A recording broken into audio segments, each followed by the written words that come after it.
Welcome back, everyone. Today, we're really going to get into it with asthma, like what it even is, how it's diagnosed, and what the latest is in terms of treatment. Okay, sounds good. Yeah. So our deep dive today is going to be based on some of the medical excerpts that you all provided, which focus on severe asthma. I'm so excited to have our expert here today to help us kind of unpack this whole complex topic and connect all the dots. Yeah, happy to be here.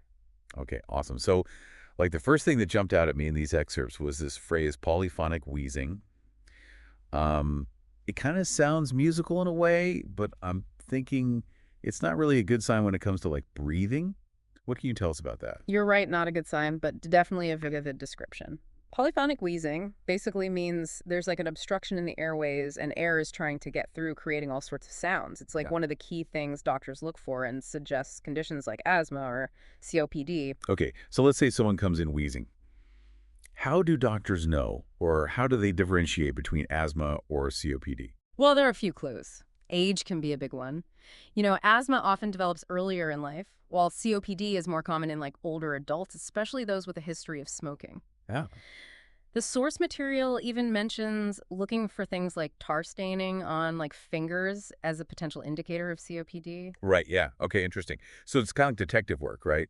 Yeah. Piecing together different clues to get the full picture. Absolutely. Yeah, and there's another rarer cause of wheezing that the source mentions called obliterative bronchiolitis. Okay. It's a mouthful, I know, but But essentially it's scarring in the smallest airways of the lungs, which makes it hard to breathe. wow, that sounds pretty serious. Yeah. But let's kind of like focus on asthma for now. The excerpts go through all these different tests used to diagnose asthma.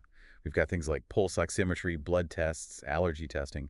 It kind of goes on. It can be kind of overwhelming. Yeah. Where do doctors even like begin? You're right, it's a lot. But each test is trying to answer a specific question, providing a piece of the puzzle. For example, pulse oximetry measures the oxygen levels in your blood. If those levels are low, especially during an asthma attack, it can indicate that your body isn't getting enough air. Right. So it's kind of like a quick check to see how well your lungs are doing their job. Exactly. Then we have blood tests, which can help determine if there's like inflammation or infection present. They look at things like your white blood cell count and certain proteins that indicate inflammation. In more acute situations, like if someone's having a severe asthma attack and really struggling to breathe, doctors might order an arterial blood gas test, which measures the levels of oxygen and carbon dioxide in the blood, giving them like real-time insight into lung function. Wow, that's incredible. I never realized how much information they can get just from like a blood test. It is remarkable. Yeah. And then there's allergy testing, which is often a key part of the diagnostic process for asthma. Hmm. Many people with asthma have allergies that trigger their attacks. So identifying those triggers is like super crucial for managing the condition effectively. Skin prick tests and blood tests are common ways to like pinpoint those specific allergens. So that's how they figure out if it's pollen dust mites, pet dander, or something else entirely that's setting off those asthma attacks. Precisely. It's all about finding the culprit. Then there's imaging. A chest x-ray can be helpful in ruling out other conditions that might be causing breathing problems and giving a general overview of what's happening in the lungs. So it's kind of like a snapshot of your lungs, right? Exactly. Hmm. And speaking of snapshots, there's another test called peak flow, which involves using a handheld device to measure how forcefully you can exhale. Oh, I've seen those. Yeah. Isn't that just a single measurement, though? Well, a single reading can give you an idea of your lung function at that moment, but what's even more valuable is keeping a peak flow diary and recording your readings multiple times a day. Right. This helps track variations in lung function and can alert you to potential problems before they become serious. It's like a weather report for your lungs. You can see if a storm is brewing before it hits. That's a great analogy. And finally, we come to spirometry, which is one of the most important tests for diagnosing and monitoring asthma. It's a bit more involved than peak flow, but provides a detailed picture of lung capacity and airflow. Yeah, I remember having to blow into that machine at the doctor's office. It definitely feels more serious than peak flow. Yeah, it provides more detailed information. What's especially important is that spirometry can help differentiate between asthma and COPD. Remember how we talked about reversible obstruction in asthma? Mhm. Spirometry is the test that can actually show if and how much the airways open up in response to medication. So it's like a before and after picture for your lungs. That's a great way to put it. Right. They do the test once before you take any medication and then again after you inhale a bronchodilator. If your lung function improves significantly after the bronchodilator, it suggests that inflammation, not permanent damage, is the primary problem, which points towards asthma. Okay, so it's not just about like diagnosing asthma, but also understanding the severity and how well treatment is working. Exactly. And one of the things they look at in those spirometry results is FEV1, which is the amount of air you can forcefully exhale in 1 second. If that number goes up significantly after the bronchodilator, it's a good sign that your airways are responding to treatment. I see. So FEV1 is a key indicator for doctors. And what about those eosinophils and IgE levels the source mentions? What role do they play in asthma? Those are white blood cells and antibodies that are involved in the immune response, and their levels can be elevated in people with asthma, particularly if allergies are a trigger. It's another piece of the puzzle that helps confirm the diagnosis. So it's like the body is sending out these signals and doctors are learning to decode them. Fascinating. It is, and once they've pieced together all the clues and confirmed the diagnosis, the focus shifts to treatment. Okay, so now that we kind of understand how asthma is diagnosed, let's explore how doctors help patients manage this condition. Yeah, definitely. So that's where the treatment approach gets interesting. The British Thoracic Society, which is like a leading organization in respiratory medicine, they've developed guidelines for managing asthma, and they recommend like a stepwise approach. Okay, stepwise approach. Tell me more about that. Sounds almost like climbing a staircase. Yeah, that's a great way to think about it. You start with the simplest, most effective treatments and gradually step up if needed. So what's on like the first step of that staircase? Well, imagine someone is having an asthma attack, right? They're struggling to breathe, feeling that tightness in their chest. The first priority is to get them relief and get it fast. That's where short-acting beta-2 agonists come in. They're also known as rescue inhalers. Ah, yes, those little blue inhalers I've seen people use. So those provide quick relief. Exactly. They work by relaxing the muscles around the airways, which allows air to flow more easily. It's like finally taking a deep breath after being underwater for too long. Okay, that makes sense. But what if someone needs to use their rescue inhaler, like, all the time? That's a sign their asthma isn't well controlled, and we need to move up to the next step, which is daily preventative medication. And what would that involve? Inhaled corticosteroids are usually the first line of defense in preventing those asthma attacks. They work by reducing inflammation in the airways, making them less sensitive to triggers. So it's like taking a daily anti-inflammatory, but for your lungs. That's a great analogy. It's about preventing those attacks from happening in the first place rather than just treating the symptoms after the fact. I see. So it's about addressing the root cause. But what if someone is taking inhaled corticosteroids every day and they're still having problems? Then it might be time to climb another step on the staircase. Doctors often combine inhaled corticosteroids with long-acting beta-2 agonists.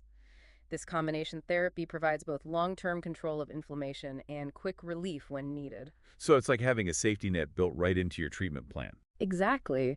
And if that still isn't enough, there's another medication called Montelukast that can be added to the mix. It works a bit differently than corticosteroids and beta-2 agonists, blocking certain chemicals that trigger inflammation.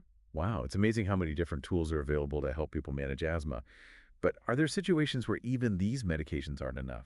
Yeah, there are. In severe cases, doctors may prescribe oral steroids, which are very powerful anti-inflammatories. However, they're usually only used for short periods because of potential side effects with long-term use. So they're kind of a last resort? You could say that. And of course, in complex cases or when things just aren't responding to treatment as expected, it's always a good idea to consult with a respiratory specialist. They have that expertise to create a more individualized plan and explore other options. Makes sense. Sometimes you need an expert to help navigate the more challenging cases. Yeah. Now, I remember you mentioned earlier that the excerpts we're looking at focus specifically on severe asthma. Does that mean the treatment approach is different for people with milder forms of the condition? That's a great point, and it's important to remember that asthma exists on a spectrum. Not everyone needs to climb that whole treatment staircase. For some people with mild asthma, a rescue inhaler might be all they need. Others might only need inhaled corticosteroids during certain seasons when their allergies are acting up. So it really is about finding the right treatment plan for each individual. Absolutely. It's about working with your doctor to tailor the treatment to your specific needs and lifestyle. That makes a lot of sense. Yeah. Now, we've talked a lot about managing existing asthma, but I'm also curious about prevention. Is there anything people can do to lower their risk of developing this condition in the first place? I mean, wouldn't it be great if we could just stop it before it even starts? That's the dream, right? And while we don't have all the answers yet, there's a lot of exciting research happening in the field of asthma prevention. Okay, tell me more. What kind of research are we talking about? Well, one area of focus is on early life exposures. It turns out that the environment we're exposed to as infants and young children can have a big impact on our risk of developing asthma later in life. There's this fascinating theory called the hygiene hypothesis, which suggests that our modern obsession with cleanliness might actually be backfiring when it comes to immune health. Hygiene hypothesis. Uh, Okay, I'm intrigued. Tell me more about this. Essentially, the idea is that exposure to certain microbes early in life can help train the immune system to distinguish between harmless and harmful substances. Think about kids playing in the dirt, interacting with pets, being exposed to a wider range of germs.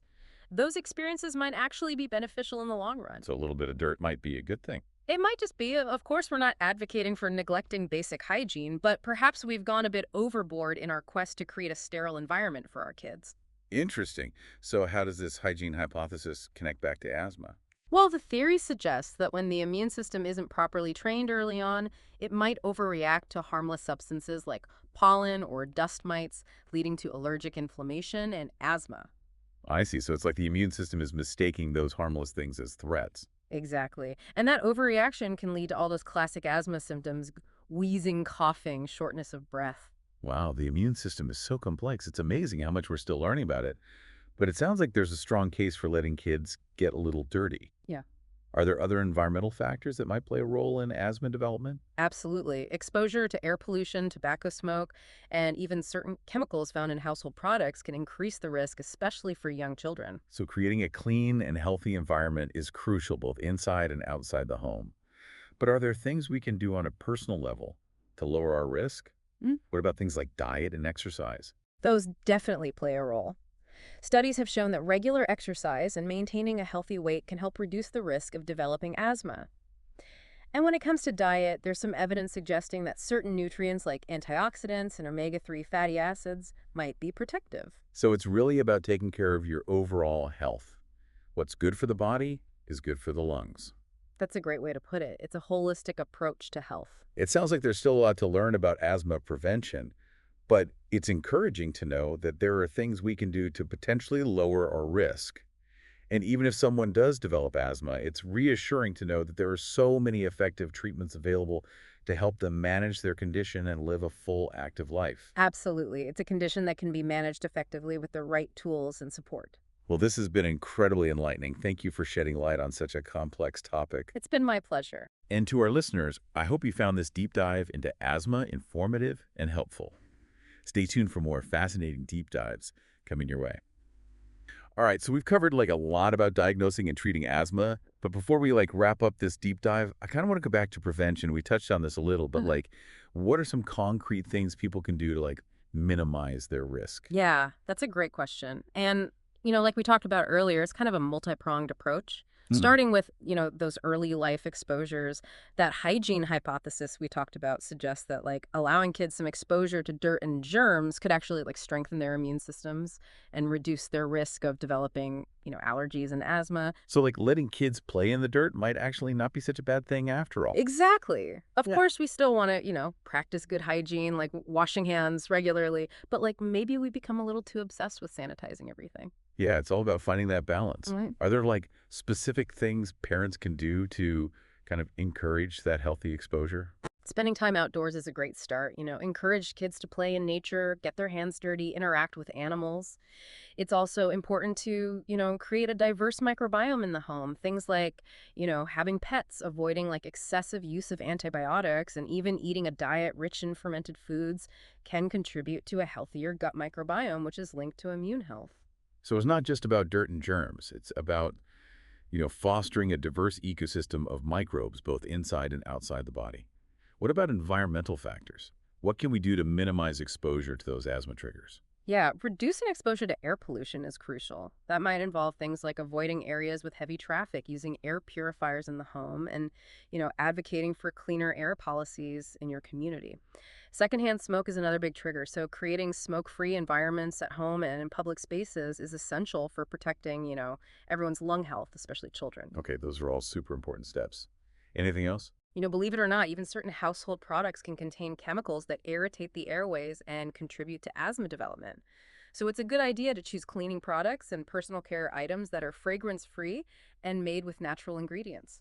It's crazy how many things can, like, affect our respiratory health. Yeah. It really makes you think twice about, the products you use and the environment you create in your home. It does.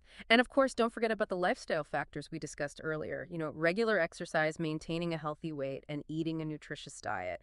These not only contribute to overall well being, but can also reduce the risk of developing asthma and other chronic diseases. It's amazing how it's all interconnected. Mhm. Taking care of your body inside and out is the best way to protect your lungs and your overall health. This has been like a fascinating deep dive into the world of asthma. We've talked about so much from, the inner workings of this condition to the latest in diagnosis, treatment, and prevention. What's like the one key takeaway you want our listeners to leave with today? I think the biggest takeaway is that while asthma can be a challenging condition, it's one that can be managed effectively with the right knowledge and tools. Right. Whether it's, understanding your triggers, working with your doctor to create a personalized treatment plan, or taking steps to prevent asthma in the first place, there's a lot you can do to breathe easier and live a full, active life. That's a great point. It's about empowering yourself with knowledge and taking an active role in your health. Well, I want to thank you so much for joining us today and sharing your expertise. It's been my pleasure. And to all of our listeners out there, thank you so much for diving deep with us into the world of asthma. We hope you found this journey informative and empowering. Until next time, stay curious, stay informed, and keep exploring.